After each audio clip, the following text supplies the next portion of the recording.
So I'm going to see if this picks up sound. It looks like I'm not going to get a picture in this one. So this might be a dumb question, but no, it's not a dumb question at all. Would a Western Catholic Church look like?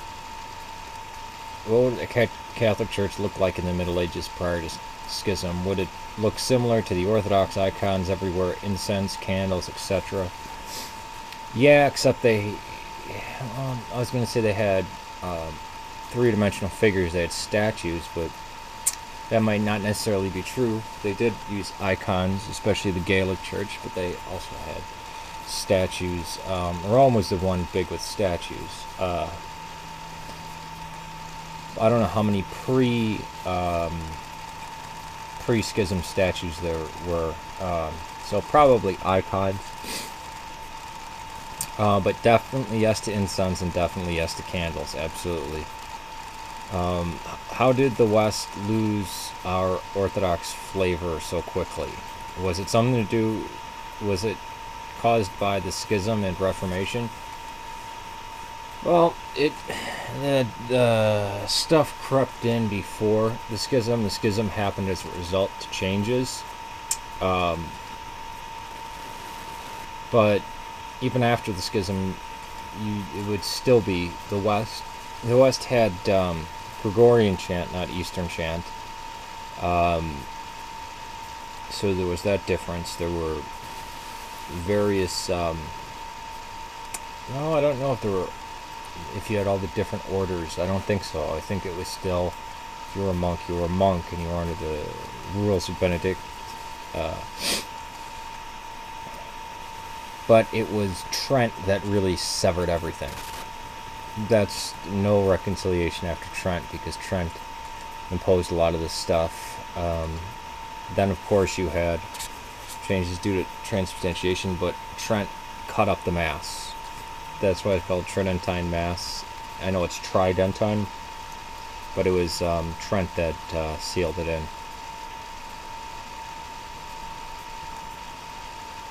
And even the Tridentine Mass was still kind of like Orthodox, right?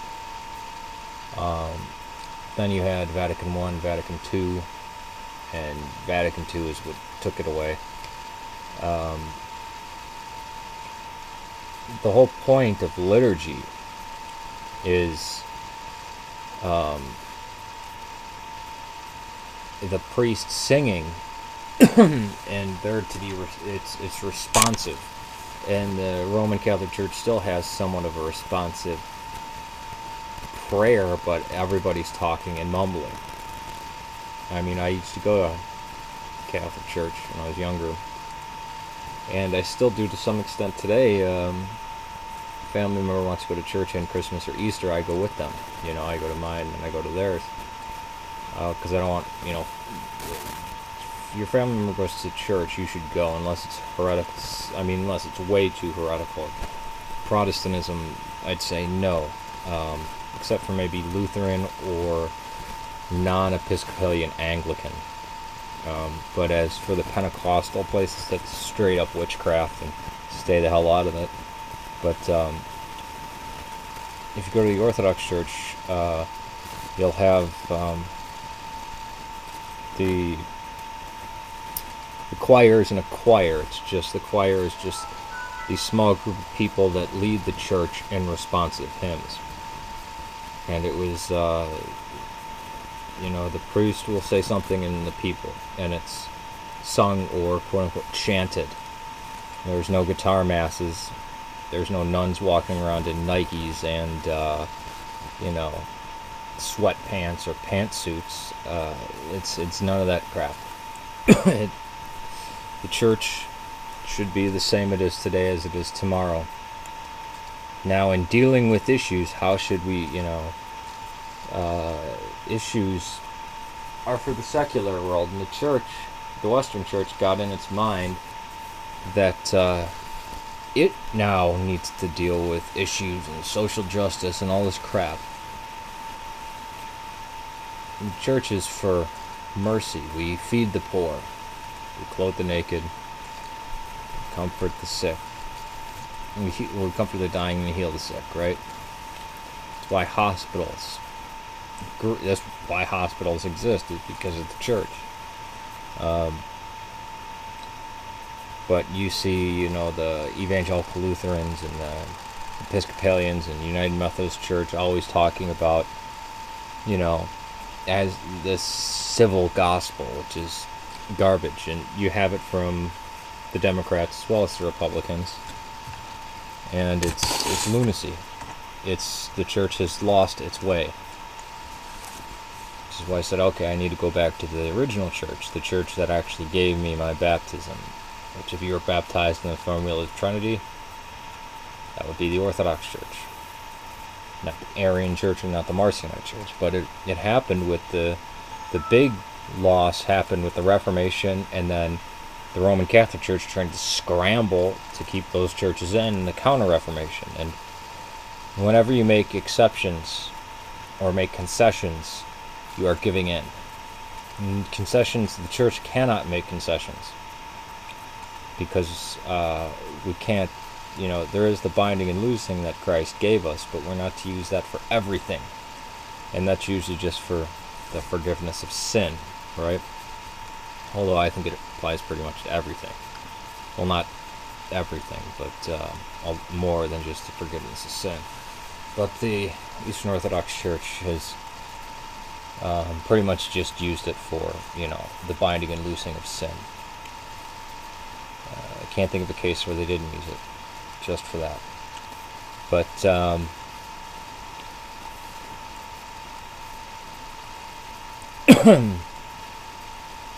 let's look at the concern over the King James Bible. The Quakers were going to split because the Bible had all this, things like wisdom and Ben Sirach. And they said, we don't like those books. Take them out. So they did. Okay, so now we're going to stick together? No, Quakers still split. The Roman Catholic Church in the early 60s said, oh no, we're losing a lot to Protestantism. Let's change everything so it looks like that, but still hold the things that are vitally offensive to the Protestants. So maybe if we look and act like them, while still keeping Catholic theology and doctrine and dogma, we'll keep some of them. No, they wound up bleeding, hemorrhaging. They wound up hemorrhaging believers. The Catholic churches are emptying. Now it's kind of ceased, but now you have the backwash of Protestants coming into Catholicism, that might be good. They might be so pissed off at Protestantism that they want to go full crazy Catholic, which, good. Do that. But then you'll run the risk of this sedevacantist crap. Which again is another form of Protestantism. So yeah, it's the church being like, these blasphemous heretics over here. How do we stop them? Let's concede to some of their heresies. So, yeah, it exactly was that. It was the Reformation and the Counter-Reformation. But there were seeds planted in the beginning by a guy named Augustine of Hippo. And I say seeds because his loony ideas, he never said, oh, this is dogma and this is how it has to be. His screwy ideas of predestination and what's it called? Total depravity. Original sin. He didn't make those dogmas. It was the church that put it in as the filioque. What's the filioque? Oh, we have these Arian heretics. So what did they do? This creed they rejected. Well, let's add some things to it. Let's add filioque to it to combat that. So the Western Church has been dead guilty of saying, "Oh my God, we have to deal with heretics," and then changing the church in response to heretics. which, and not just like change, I mean, vital stuff, the creed. And then they said the church needs to be total control and very responsive to heretics. Let's make the bishop, since they're doing stuff on their own over here, and they don't have bishops and they're lawless, let's make the bishop the Bishop of Rome the only bishop, the only real bishop, and every other bishop just his minions. And the church said, screw that. And now look at the Western. Let's look at the Roman Catholic Church. People say, well, what about the Eastern Catholic Church? The Eastern Catholic Church is apostates. They're Eastern Orthodox that a few hundred years ago became Roman Catholic, usually for military reasons. But the only case is you have the Maronites, and the Maronites were there because we just had it was an allegiance thing. It was a way to have a representation there or whatever. Usually it was around trading ports where the people actually spoke Latin, those little pockets, and gradually it went that way, and it was they were using the Western Rite at the time. Now look at Maronites today. Well, they probably did get infected by Vatican II as well, but they're still more Orthodox than, at least in practice, than the Western schismatics. But yeah, it's essentially that. It's essentially going, oh no, those heretics are doing something bad. They're going against the accepted practice and teaching of the church. Quickly, let's change the accepted practice and teaching of the church. It's absolute lunacy and madness, and it's made the world insane. I mean, look at the Pentecostals and the Baptists. We wouldn't have these idiots. The church not changed every time a heretic came around, and so it wound up being that some of the arguments of the heretics were in fact valid. A lot of their complaints were. Were they still heretics? Yeah, they were wrong on the things that where they were clashing with the Catholic Church on the major things. Yeah, they were wrong.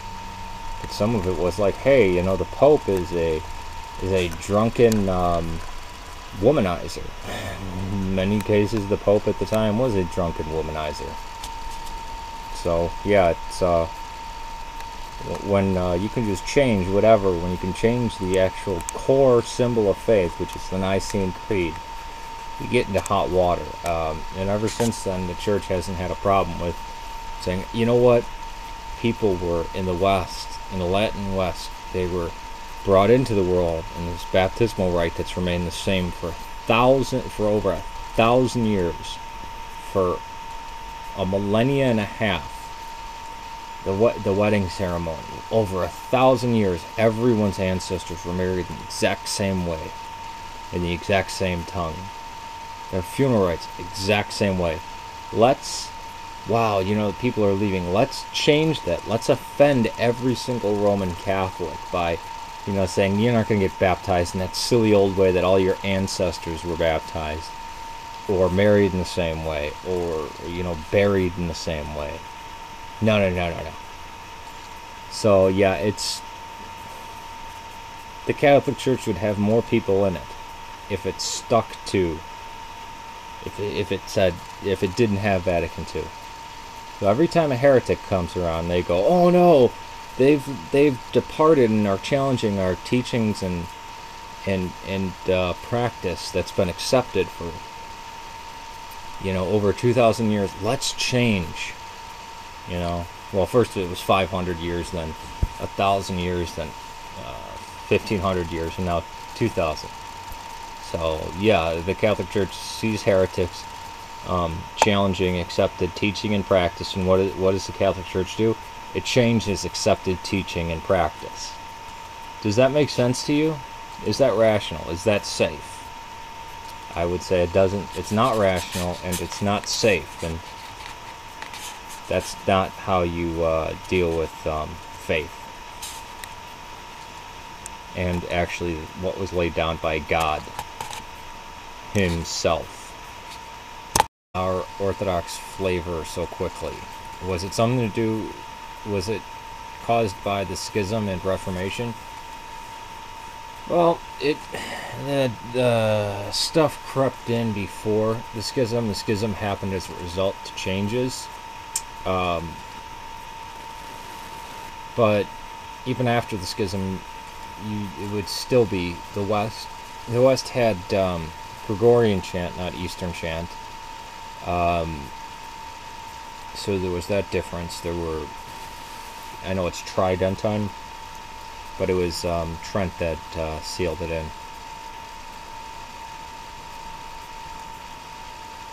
And even the Tridentine Mass was still kind of like Orthodox, right? Then you had Vatican I, Vatican II, and Vatican II is what took it away.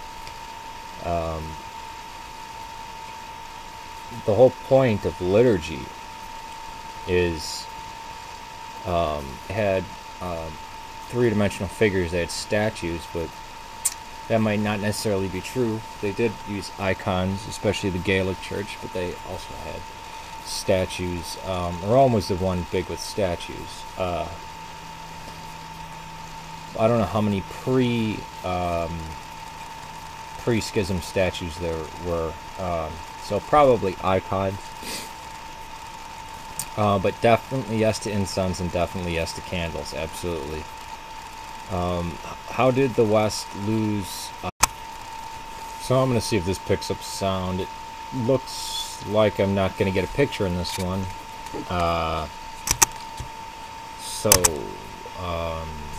This might be a dumb question, but no, it's not a dumb question at all. Would a Western Catholic Church look like? What would a Catholic Church look like in the Middle Ages prior to Schism? Would it look similar to the Orthodox icons everywhere, incense, candles, etc.? Yeah, except they. I was going to say that various. No, I don't know if there were. If you had all the different orders, I don't think so. I think it was still, if you were a monk, you were a monk, and you were under the rules of Benedict. But it was Trent that really severed everything. That's no reconciliation after Trent, because Trent imposed a lot of this stuff. Then, of course, you had changes due to transubstantiation, but Trent cut up the Mass. That's why it's called Tridentine Mass.